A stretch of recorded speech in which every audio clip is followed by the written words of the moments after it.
I represent Surulere 2 Federal Constituency. I'm from Lagos State. It will interest you to note that this all-important College of Education is needed in my constituency in Lagos. My constituency is heavily densely populated. In this community, we have well over 5 million inhabitants that cuts across every part of Nigeria. It's the true Nigerians where you have people from the north, from the east, from the south, all coexist as one Nigeria. The need for federal colleges of education in Ijesha is very vital in view of the fact that the need for the shortage of teachers in my constituency in Lagos State and in Nigeria.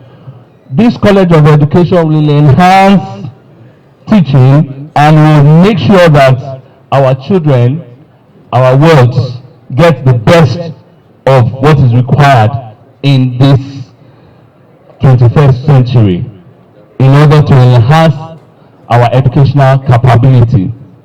Also, it will help the informal sector, whereby it will boost trade, it will boost participation, and it will make sure that things are done accordingly. I want to say that everybody should please support this College of Education in Ijesha, in Surulere. But I want to say that I want to talk to Nigerians first of all that today marks 2 years of being elected into office through the ballot box. We're all excited. We want to thank Nigerians for the opportunity. I want to thank my constituents for that opportunity to serve them, to be their voice in the House. This bill in itself is a landmark bill for my constituents because education is the bedrock of any society, and the idea of being enough or not being enough is not in play. Nigeria, with a population of over 200 million, the yearnings in which we would enhance our educational integration should be high. For my own vision, I believe that colleges of education should be situated in every local government of Nigeria, vis-a-vis because of our population. You see, the thing is that the idea to which we want to integrate developments in terms of the 21st century development, you're talking about artificial intelligence now, you're talking about so many things where research is very eminent. And where does that lead us? It leads us that adequate shortage of those teachers should be paramount in our pursuits for educational advancement.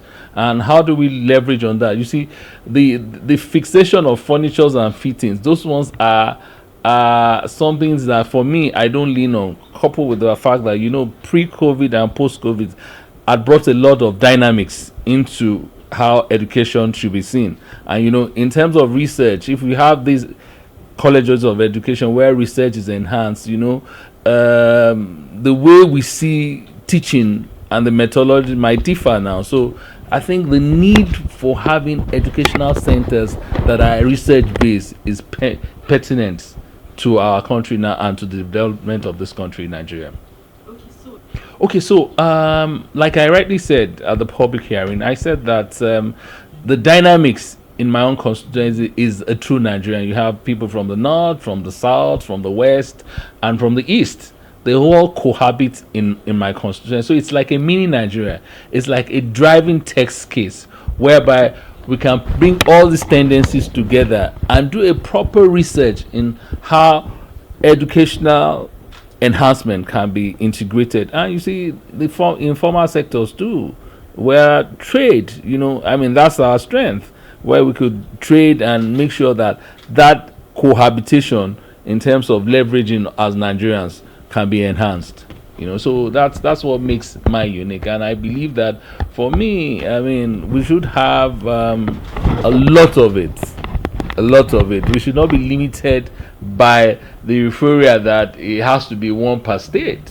we should have where they need the right population in my area. Just a community over 5 million. I mean, you should begin to see what that would mean to the community itself.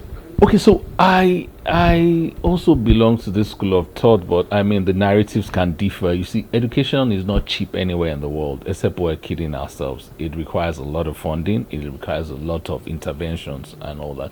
So we begin to change the narrative to look at it from that perspective. The only way you can enhance that is to provide a leverage where there's a public-private partnership, where private sectors too can come in and impact on this, where we can come in and look at the mix of how best to fund our educational system, because it's a huge aspect of our development, and we will not shy away from it. So it's a discourse that we must all sit down and negotiate, because of the future of the next generation of Nigeria, our own country, my dear country, the country I love so much. How do we move from where we are to the next level? And this is outlined in Mr. President's Renew Hope agenda. I mean, it shows that if we drive it along that line, I mean, greater things and better things will begin to happen for us as a country, and citizens will begin to smile, and the poor will breed.